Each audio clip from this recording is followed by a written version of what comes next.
Nandini's digital diary உங்களோட மனம் விட்டு பேசி டிஜிட்டல் டைரி மூலமாக பேசி கொஞ்ச காலம் ஆயிடுச்சு. அதனால் இன்றைக்கி ஒரு உந்துதல் உங்கள் கூட பேசணும் அப்படின்னு. ஒரு மகா சோம்பேறியாக இருந்த நந்தினி என்னோடய இளமை காலம் பூரா சோம்பேறித்தனம்னா அதோட உச்சக்கட்டம்.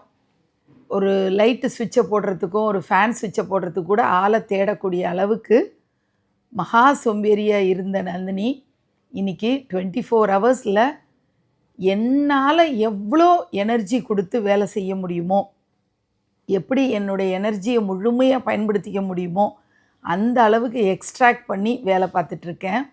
பம்பரமாக இயங்கிட்டுருக்கேன். அதே நேரத்தில் ஓவர் நைட்டில் ஒபாமா ஆகணுன்ற எந்த உந்துதல் ப்ரெஷர் எதுவுமே கிடையாது. எனக்கு நானே என்னோடய சின்ன சின்ன வளர்ச்சிகளை பார்த்து சந்தோஷப்பட்டுக்கிறேன். யாரும் என்னை தோலை தட்டி கொடுத்து நீ சூப்பராக பண்ணிகிட்ருக்க அப்படின்னு சொல்லணும், ஏதோ ஒரு அப்ரிசியேஷன் எனக்கு கிடைக்கணும் அப்படிங்கிற ஏக்கமோ எதிர்பார்ப்போ எனக்கு யாருக்கிட்டேயும் வர்றதில்லை. இதை சொல்லும்போது ஒருவேளை இவங்க மனசில் ஏக்கம் இருக்கிறதுனால தான் இதை எதிர்பார்க்குறாங்க அப்படின்னு உங்களுக்கு தோணலாம். சத்தியமாக சொல்கிறேன், எந்த எதிர்பார்ப்புமே இல்லாமல் எனக்கு நானே சந்தோஷமாக மன நிம்மதியோட உச்சகட்ட அமைதியோட பொறுமையாக நிதானமாக வளர்கிறேன்.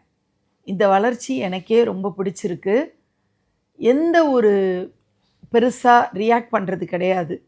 கோபமோ தாபமோ அமைதியாக பொறுமையாக ஹேண்டில் பண்ணுறேன். ஒரு நிமிஷம் சத்தம் போட்டு ஏதாவது கோபப்பட்டுட்டா கூட அடுத்த நிமிஷம் சட்டில் ஆகிடுறேன். எதுக்கு இப்போ நம்ம கோபப்படுறோம்? இதனால் நம்ம எனர்ஜி தான் போகும், எனக்கு வோக்கல் கார்டு அஃபெக்ட் தான் ஆகும். எதுக்கு இப்படி நம்ம பண்ணுறோம் அப்படின்னு எனக்கு நானே ஒரு பக்குவப்பட்ட மனநிலையை நோக்கி, ஏன்னா முழு பக்குவங்கிறது இந்த ஜென்மத்தில் நடக்கிற காரியம் இல்லை, ஆனால் பக்குவப்பட்ட மனநிலையை நோக்கி நகர ஆரம்பிச்சிருக்கேன். இந்த உலகம் ரொம்ப அழகானது. அன்பான நிறைய உள்ளங்கள் உலகத்தில் நம்ம சந்திப்போம். பாசிட்டிவான நிறைய வார்த்தைகளை நம்மக்கிட்ட சொல்லி நம்மளை என்கரேஜ் பண்ணுவாங்க. ஆனாலுமே நமக்கு கொடுத்துக்கிற அன்பும் நமக்கு கொடுத்துக்கிற உத்வேகமும் நமக்கு நாமே தோலை தட்டிக்கிட்டு சூப்பராக நீ பண்ணிகிட்ருக்க அப்படின்னு சொல்கிறது மிக உத்தமமான ஒரு விஷயம். நம்மளுடைய அன்பையும் ஆசையும் வெளி உலகத்துலேருந்து எதிர்பார்க்காம, நமக்கு யாரோ ஒருத்தர் என்கரேஜ் பண்ணணும் அப்படின்னு காத்துட்ருக்காம நமக்கு நாமே கிஃப்டிங் பண்ணிக்கிறது, நமக்கு நாமே ஒரு செல்ஃப் லவ்வை அதிகமாக கொடுத்துக்கிறது, இது எல்லாமே சந்தோஷத்தை கொடுக்கும். ஒரு சின்ன விஷயம் உங்கள் மனசுக்கு தோணும் இல்லையா, இது நம்ம நிறைவாக பண்ணியிருக்கோம், அழகாக பண்ணியிருக்கோம், ரொம்ப ஆத்மார்த்தமாக பண்ணியிருக்கோம் அப்படின்னு உங்களுக்கு தோணக்கூடிய எந்த ஒரு விஷயமா இருந்தாலும் அதை நீங்கள் உங்களுக்கு நீங்களே ஒரு என்கரேஜ்மெண்ட் வார்த்தையை கொடுத்துக்கிட்டு சூப்பராக பண்ணியிருக்க அப்படின்னு நீங்கள் உங்களை பாராட்டிக்கலாம். அப்படித்தான் 77777 5 தடவை சொன்னேன் இல்லையா, இந்த சப்ஸ்கிரைபர்ஸை நான் ரீச் பண்ணும்போது ஃப்ரிட்ஜை திறந்து நானே ஒரு சாக்லேட் எடுத்து வாயில் போட்டுக்கிட்டு, நீ பெருசாக சாதிச்சிருக்க, பெருசாக அச்சீவ் பண்ணியிருக்க, லைக் ஷேரு சப்ஸ்கிரைப் இந்த மாதிரி எதுவுமே கேட்காம இப்படி ஒரு அன்பான உள்ளங்களை சம்பாதிச்சிருக்க அப்படின்னு எனக்கு நானே பாராட்டிக்கிட்டேன், சந்தோஷப்பட்டுக்கிட்டேன். அந்த மாதிரி நான் சொல்லி கொடுக்குறதுக்கெல்லாம் நீங்கள் எல்லாருமே என்னை விட வயசில் பெரியவங்களோ அல்லது அனுபவத்தில் பெரியவங்களோ தான் கண்டிப்பாக இருப்பீங்க. நிறைய அனுபவங்கள் சின்னவங்களுக்கு கூட கிடச்சிட்ருக்கு. ஸோ இங்கே யாருமே யாருக்கும் அட்வைஸ் பண்ணுற நிலைமையில் இல்லை, அட்வைஸும் தேவை கிடையாது. ஒவ்வொருத்தரோட வாழ்க்கை ஒவ்வொரு விதமாக போயிட்டுருக்கு. ஒவ்வொருத்தருடைய பக்குவம் அவங்களுக்கு வாழ்க்கையில் ஏற்படக்கூடிய சூழல் காரணமாக எப்படியோ இருக்கும். இது அட்வைஸ் இல்லை, என்னுடைய ஷேரிங்காக எடுத்துக்கோங்க. இதை விட கன்றாவியாக ஒரு கிஃப்ட் ராப்பிங்க ஓப்பன் பண்ணவே முடியாது. அந்தளவுக்கு தாராக கிழிச்சிட்டேன். ஆக்சுவலி எனக்கு அந்தளவுக்கு பொறுமை இல்லை.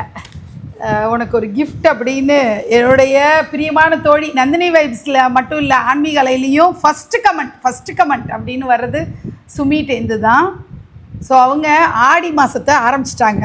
ஆணி இன்னும் முடியல, ஆனால் எல்லாருக்கும் இந்த ஆடி வைப்ஸ் அப்படின்னா கை நிறைய கலகலகலகலான்னு வளையல். யதார்த்தமாக நான் இந்த புடவை கட்டிகிட்டு வந்திருக்கேன்.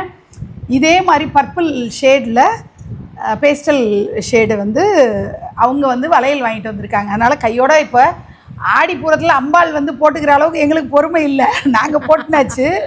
இந்த பாருங்கள், இவ்வளோ பியூட்டிஃபுல்லாக மல்டி கலர் சூப்பராக இருக்குல்ல, ரொம்ப அழகாக இருக்குது. அண்ட் வந்து ஒரு வாட்டர் கலர் மாதிரி ஒன்றுமே கலர்லெஸ்ஸாக ஒன்று, ஒரு மாதிரி ஹாஃப் ஒயிட் மாதிரி ஒரு கலர். அண்டு எனக்கு ரொம்ப பிடிச்சிருந்தது இந்த பீச், ரொம்ப அழகான ஒரு பீச் கலர். இந்த செட்டாக வளையல் வாங்கி, இன்றைக்கி ஆணி பௌர்ணமி பூஜை இன்னும் முடியல, நாங்கள் ஆரம்பிக்கவே இல்லை. நாங்கள் வளையல் கடையை திறந்து நாங்கள் பார்த்து சந்தோஷப்பட்ட பிறகு தான் அடுத்த கடை அப்படின்னு ஆயிடுச்சு. சுமி, அப்புறம் சொல்லுங்கள். இப்போ ரீசெண்டாக வாசினி மேலே ஒரு பித்தா இருக்கீங்கல்ல?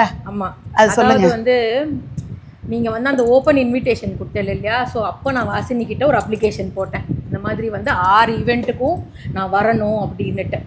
ஏன்னா நான் இப்போ ரீசெண்டாக பெருசாக எங்கேயும் வெளியில் போகிறது கிடையாது. ஸோ அதனால நான் வேண்டின்ற மாதிரியே நான் 6 ஈவெண்ட்டும் அட்டென்ட் பண்ணேன். அதாவது கல்யாணத்தும் போது எக்ஸாக்ட்லி. ஸோ அதுக்கு முன்னாடியிலேருந்தே வாசினிக்கு இது பண்ணுறது போகிறது வருது, கொலு வீடியோஸ் போன வருஷம் ஜூலைலேருந்து ஐ திங்க் ஐ ஸ்டார்டட் வாட்சிங். ஸோ அதுலேருந்தே வந்து எங்கள் வீட்டில் என்ன நந்தினி பைத்தியம்னு சொல்கிற அளவுக்கு ஆகிப்போச்சு நிலமை. ஸோ அதனால் வந்து ஏதோ நம்மளால் முடியறது இந்த பௌர்ணமிக்கு வந்து அவளை பார்த்து ரசிக்கிறதுக்கு. அதனால கடவுள் அவளே கொடுத்துருக்குற வரப்பிரசாதம் எனக்கு. நான் பக்கத்தில் இருக்கிறதுனால என்னால் வர முடியறது. ப்ளஸ் இதெல்லாம் பார்க்கறச்சே நமக்கு ஒரு சந்தோஷம். சுவாமி நம்மள ஒன்றும் கேட்கறதில்ல, இதை பண்ணாத. கண்டிப்பாக இன்றைக்கி காலம்புற அதுதாம்மா நினச்சேன். நம்மக்கிட்ட எதுவுமே கேட்கறதில்ல, இவ்வளோலாம் செலவு பண்ணி பண்ணணுமா அப்படின்னு எல்லாருக்குமே மனசில் தோணும். நானே நிறைய நேரங்களில் மற்றவாளுக்கு நான் இன்ஸ்பிரேஷனாக இருக்கணும், அதனால் ஒரு சின்னதாக ஒரு முழம் பூவை அம்பாளுக்கு வச்சு அந்த ஃபோட்டோவை நம்ம போஸ்ட் பண்ணணும் அப்படின்னு இன்னைக்கு கிளம்புற விடிகாரத்தால் எனக்கு நிஜமாக தோணிச்சு. ஆனால் வந்து நம்மளோட ஆசைக்கு தான். எக்ஸாக்ட்லி, நம்மளோட ஆசை. ஒரு பேரரசி வந்து நம்ம வீட்டில் உட்காந்துட்டு இருக்கா அப்படின்னா நம்மளோட ஆசைக்கு நமக்கு தோணுதெல்லாம் படிப்போம். குழந்தை இருந்தாலே அதுக்கு ஏதாவது செய்யணும்னா நம்ம என்னமா மெனக்கிட்டு செய்யறோம். கண்டிப்பா நாள் கிழமைனா ஒரு பூ வச்சு பார்க்கறது என்ன, ஒரு புது பட்டு பாவாடை கட்டி விடுறது என்ன. எனக்கு பொண்ணு கிடையாது, எனக்கு ஒரே பையன் தான். ஸோ அதனால் எனக்கு எப்போல்லாம் இந்த மாதிரி சான்ஸ் கிடைக்கிறதோ சுற்றி முற்றி இருக்கிற பெண் குழந்தைகளுக்கு பண்ணி என் மனசை வந்து ஆத்திப்பேன் நான். சரி. ஸோ அதனால் ரொம்ப சந்தோஷம். இப்படிலாம் வந்து தோழிகள் அமையிறதெல்லாம் ஒரு வரப்பிரசாதம் தான். இன்றைக்கி டபுள் டமாக்காங்கிற மாதிரி இன்னொரு சப்ஸ்கிரைபர், அவங்களும் ரொம்ப ஒரு பிரியமான தோழி, அவங்க வீட்டோட ஹோம் டூர் பண்ணதுனால அவங்களும் ஒரு செயின் வந்து வாங்கிட்டு வந்தாங்க. இன்றைக்கி வந்துட்டு அவங்களுக்கு வேறு ஏதோ ஒரு கமிட்மெண்ட் இருக்குது, வந்துட்டு வாசினிக்கு நமஸ்காரத்தை பண்ணிவிட்டு அந்த செயினை கொடுத்துட்டு போனாங்க. ஸோ இன்றைக்கி ஒரே வாசினிக்கும் ஒரே சந்தோஷமாக இருக்கும் மக்களை பார்க்கும்போது. ஏன்னா எப்போ பாரு என் மூஞ்ச மட்டுமே பார்த்துட்டு இருக்காளா, அவளுக்குமே இது ரொம்ப ஹாப்பியாக இருக்கும். அவளோட பிளெஸிங்ஸ் எல்லாருக்கும் கிடைக்கணும் அப்படின்னு நான் பிரார்த்தனை பண்ணிக்கிறேன். இல்லையா, இப்போ அடுத்த அப்ளிகேஷன் போடணுமே, அதனால தான். ஓகேம்மா, தேங்க்யூ.